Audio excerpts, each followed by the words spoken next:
موعد مباراة الأهلي المقبلة بعد الفوز على المريخ السوداني في دوري أبطال أفريقيا 2021. يرغب كثير من المتابعين في معرفة موعد مباراة الأهلي القادمة بعد الفوز على المريخ السوداني في دوري أبطال أفريقيا.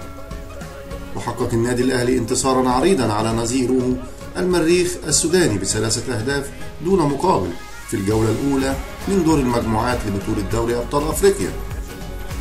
أهداف الأهلي الثلاثة سجلها كل من محمد مجدي أفشة ومحمود عبد المنعم كهربا والكونغولي ويلتر بواليا في الدقائق 57 و63 و71، ليقود المارد الأحمر لتحقيق أول 3 نقاط في بداية مشوارهم للحفاظ على لقبهم الأفريقي الذي حققوه العام الماضي، وتحديدا في 27 من شهر نوفمبر على حساب غريمه التقليدي نادي الزمالك.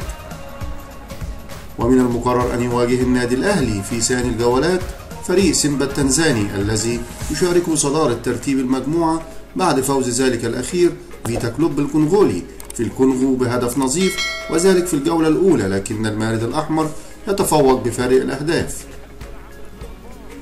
أما عن موعد مباراة الأهلي القادمة بعد الفوز على المريخ السوداني، فيواجه الأهلي نظيره سيمبا التنزاني يوم الثلاثاء المقبل الموافق 23 من شهر فبراير المقبل في تنزانيا، وذلك ضمن منافسات الجولة الثانية من المجموعة الأولى في دور المجموعات لبطولة دوري أبطال أفريقيا.